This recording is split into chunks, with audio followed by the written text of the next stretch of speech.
instead. He did. What he told me is that when she was one of the final five, the attorney general, and it goes back to this theme.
He, in effect, said he doesn't think governor is a fit for her. Mm-hmm. He's a legend in Democratic politics, right? That he told her news. And that breaking news coming from former Vice President Kamala Harris, as she has just announced that she will not be running for California governor, opening up the race for many eyeing the position, especially in the Democratic Party. In a statement today, it's people and it's my promise, quote. Thanks for joining us. Departure in 2026. The decision has, this is Democrats include but are not limited to the people you see on your screen. Boy, that party. Okay, as Kamala Harris, for governor of California. Now, I want to react. Career is over, and I'm not saying that in an exaggerated way, right? Which is, the way a lot of us commentators kind of exaggerate. Might actually be over, and I want to react to this because her reasoning for why she's dropping out, in my opinion, indicates that it's very close record to say that Kamala should not run for governor of California. She's not a good executive. She as of right now, Kamala has basically the same chance of becoming president in 2028 as President Trump winning a third term, which right now is constitutionally not possible, which really tells you everything you need to know about how odds makers are feeling about Kamala Harris's Presidential election and overall to round out the three. Marco Rubio comes in at 6%. It's her, really. Secretary Rubio trails far behind with 7%. And on the Dem side... How bad that is for Kamala Harris. Okay, she has the same odds as the current president of the United States, who's ineligible, right? As of right now, constitutionally ineligible. She is very, very... Let's go ahead and get into this decision for her not to run for Ken. So let's get into it. Breaking news that I spoke about. It's from this running for governor of California, and our News Nation White House correspondent Kelly Meyer is live on the North Lawn. So I wanted to start with this. That's right. A statement from Harris just came out. Future how she wants to contribute outside of elected office around a potential gubernatorial run for her. I've been in disarray with a lot of Democrats who I think are now going to get in. Yeah, isn't that amazing? Isn't that amazing? Just a year ago, right? Almost a year ago, back a year before that, right? Because we remember back in 2022, 2023, we hop out of race. And again, Kamala's amazing. She's great, right? She's getting all these endorsements that, people like Al Sharpton, he alleges that he wasn't paid for, right? Roland Martin, she's great, right? Democrats all say how great she is. It's Kamala. She can't get her own home state excited about her running for governor? There's no way. There's no way. There's absolutely no way she is going to be able to win a Democrat. Why they basically installed her. So now, when it comes to running for governor of California, which should be a shoo-in, you're talking about the former vice president. She was a senator for the state, right? She worked in the state as the attorney general. She is very, very, very like homegrown California, and she can't win the governor's race. That's why she's not doing it. She's not doing it because she can't win. She talked to the donors. She talked to all the people supporting. They were like, "We're not really excited. We don't know if we want to throw money at you." Which, I mean, who can blame them? She blew $2 billion during the presidential race, right? And just to lose. So, again, this is fascinating, but also at the same time hilarious because it really just shows you how dishonest the Democrat Party is. How they will try to sell the American people a shit sandwich with a smile on their face and then say that you're racist if you don't support it, right? You're a sexist if you don't support this shit sandwich. Now, they're admitting that, yeah, she's not that great, right? We don't really like her like that. But y'all loved her just a year ago. She was amazing. How does that happen? Somebody explain to me how that works. It'd be an interesting race to watch for Kamala Harris if it's not this. That's exactly where your mind goes at first when you hear this news from our Alex Gangitano there with The Hill, breaking this new 2028. If that's something that she's weighing or leaving the room to at least decide where her political future might go next. She has been, as talked about in some of the polling in recent months, the name that people keep looking back into 2024 on election night at her headquarters. So she had to go through all that in campaigning on the road, being tapped by, and leaves you wondering if she is keeping that option open to run for president in 2028. What about that, Alex? And your reporting on this is Yeah, I think not right now. This is definitely not the last we'll see. You know, this pretty tough set of cards from President Biden, beat President Trump in November. And so I think, if anything, this is a sign that we'll see her. I think this is her wanting to kind of take a reset. But once you make it to the big stage of being the Democratic nominee for president, I think it's probably tough to try to figure out what other Kamala to try to run for president again. I should probably stop while my legacy is still intact, right? Because I think part of the reason why she didn't run for California governor is because she kind of knew it would just destroy and tarnish her legacy, right? It would just completely and totally be humiliation for her, right? So you only know when it comes to running for president, I just do not run. I do not think that the Democrat Party, I do not think that the voters like Kamala Harris. No matter how much the media tries to make her out, she doesn't have a great track record. She was the vice president for Joe Biden, who certainly allowed millions of illegal. She was the tie-breaking vote on that. I just don't see her being somebody that can win a Democrat primary at this point. And if she does win, she's definitely not winning a presidential election. She's not with America. I should have never been in that position. But I got there, and let me be happy with that, right? Let me know when it's time to walk away, right? It's time to say, you know what, I'm done, I'm good, I apply. Well, that implies that she's basically thinking about her decision, right? To say, you know what, I'm good. I'm not going to continue to run for public office. I mean, she's already for president last year, and she lost to Trump. It's done. It's destroyed.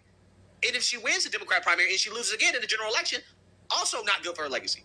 President, right? First woman and I guess so-called person of color, vice president, whatever, right? Take that. There's no Democrats that win anytime in the future, right? Right? If she's going to do more, it's going to be that route. It's not going to be the route of becoming president of the United States. Just not in my opinion. But I'm hoping like she's just done, right? And she should be. She should be. So, again, I personally got a gut feeling that Kamala's career is actually over. But we will see. Let me know what you guys think. Make sure you like, comment, and subscribe. Most importantly, share a Black conservative perspective. Peace.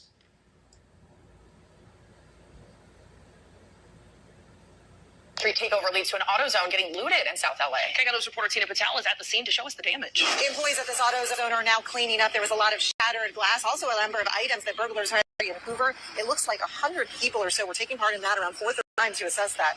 Everyone involved took off before, so we believe investigators will do the same thing today, go through security video, and hopefully that will help them identify some suspects. And this time we have to go out to Los Angeles, a city that is being plagued by street takeovers and looting. Okay, so what is happening is that you're having these people, a lot of them young scholars, taking over these streets, these neighborhoods, and then they loot the stores after and doing the takeover, right? That is street takeover. Intersection as drivers perform dangerous stunts in that street. coming in. LAPD this morning says one business of cars and dozens of people. Police tell us they did not make anything better. But again, this is a product of street take what they shouldn't. early morning hours. They got all their mail in there. I think they're cooked. Who knows how much they. After burglars broke contained a GPS tracker. These street takeovers keep turning into looting sprees, and it's people losing their jobs. 2.4%. 2.4%. I want to bring in Adam Johnson. Markets are certainly watching this. Right. Yeah, Goldie, 3% seems to work. And really, we have. Well, the important again, when it came to their doomsday predictions for the economy, okay, remember, Democrats told us that Trump's economy was headed towards a recession because recession to Increase inflation and by the middle of next year would invite a recession. Increase inflation and invite a recession by middle of next year. No recession on by the middle of next year. To a recession by the middle of next year. Recession by the middle of next year. Under his reckless leadership is that called security of the American people toward a painful recession. Palpable panic on Wall Street. Red tariffs are a good idea. Alluding to People are preparing for the worst, and that means they're not spending, they're pulling back business. That's never really actually been done with the U.S. economy, and I cannot come up with many policies cause a recession. That's going to cause a lot of pain in the short term for workers, and that much more painful. This plan that will put billionaires over families. you get it, it's not going very far because we are headed to a recession. That's That is the bottom line. You know, GDP growth, then we'd officially be in a recession, which is what all of these people predicted, right? CNN, MSNBC, Democrats, because they were listening to the so-called experts, right? Which is their first mistake, okay? Listening to these so-called experts is the first mistake. The same experts that said that inflation is transitory. Now the economy going into a recession because second quarter, which officially erases all of the fears of a so-called recession that the mainstream liberal media and the talking heads were trying. Points. S&P futures up by 7. The Nasdaq indicated up by just over 40 points. Rick Santelli is standing by at the CME in Chicago. Close to estimates, up 1.4 would be the best since the last quarter of 24. And I do want to point out, if you look at the consumption numbers for I wanted to know outside of COVID, when was the last time we saw consumption that low? You're going back 2%. 2% would be the lowest. 3% growth on an annualized basis just reported for the second quarter. 3% growth. That is better than expected. Don't see it. I mean, the tariffs have forecast. They think GDP isn't even going to grow 2%. Even the CBO thinks we could generate about $3 trillion in revenues. That to continue, given all the trade deals that the president has put forward. What do you think? That would be great. I mean, in President Trump's first 3 years, growth was nearly 3%. And in that 2019 year, before the pandemic struck, growth was running at almost 3%. At the outset, we talked about crypto. It's going to increase financial efficiencies. There's no reason why we can't grow much faster than what we've been growing at over the previous 4 years. 4% would be great, but it's the fear mongering. No, they're going to do what they always do, which is that they're going to gaslight and rage and basically try to poo-poo this GDP number and try to pretend as if it doesn't really mean anything and that they are still right, right? They're still right about all of their doomsday predictions. That is what the Democrats and the mainstream liberal media did in response to this report. So this morning, we got more worrying news showing how Donald Trump's administration is raising costs and sowing chaos in the economy. The New York Times headline, "Administration will try to wave rosy headlines about the Q2 number." Today's GDP number is in fact 3.1%.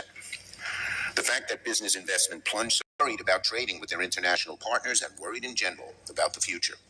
And this number is another data point in a larger pattern. Donald Trump's tariffs are weighing down the U.S. economy, spiking costs for small businesses and families alike. And if Donald Trump keeps up the chaos, the dangers for the economy will continue to get worse. At this moment, the market's up a very little bit, basically opening flat. Necessarily a sign that we have this amazing economic expansion going on. Consumers right now, especially the big tech companies, and we're going to hear from two of them today. I do want to watch this meeting. The so-called CNN financial analysts, right?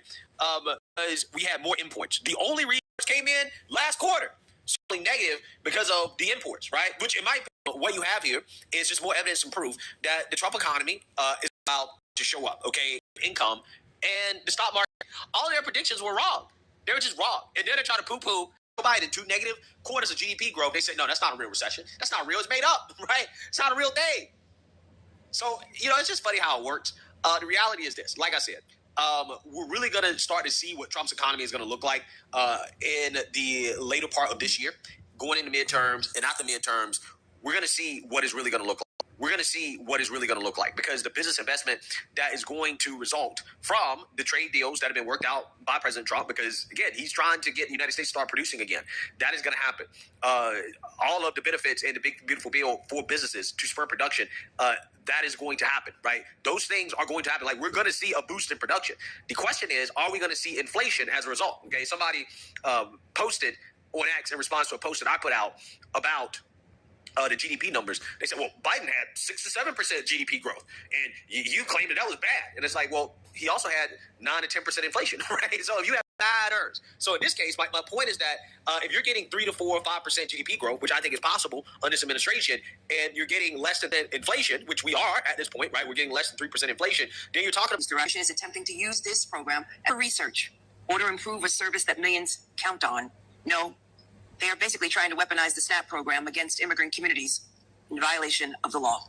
And we collectively could apply for and receive of migrants, a lot of sanctuary cities in all of these jurisdictions. Old funding from she's up for re-election next year. And think about the window. we got to talk about are not even showing up to Head Start where they get their food. They're not showing up to the food banks. So it's not just illegal immigrants lining up for government benefits. This is Democrats saying out loud exactly what they claimed was a right-wing conspiracy theory, which is that illegals are receiving government simply wants to check the books of New York to see who they're giving food stamps to, which you would think that the federal government. Let's go ahead and get into this. Attorney General Tish James. Immigrants led by Attorneys General California and Michigan. This program as a turn over a raft of push more mass deportations. Push more mass deportations.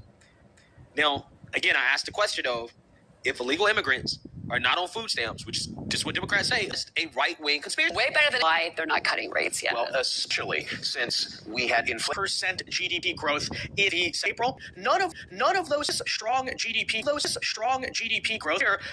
You're not just seeing strong. We've got a huge reduction in government spending. 5% drop in government spending. Now 70,000. Drop in government spending. Now 70,000. Jack up prices. The question of economic phenomena defined by three things. That means high inflation, high unemployment, high unemployment, 0.2%, have stagnant 0.2%, have stagnant percent, and we have an economy happening in the economy, which we'll show you in a second. A lot of that. So Donald Trump puts out these statement here saying second quarter GDP growth is just out 3%, way better than expected. Economy is getting killed. That's what I would say. But in the end, Congress has their own reasons to. We're seeing better equities. See inflation anywhere near that. All of that in wave rosy headline. Workers worried about trading with their international partners and workers and worried in general. P report is basically fake. And when you take a look at the report here,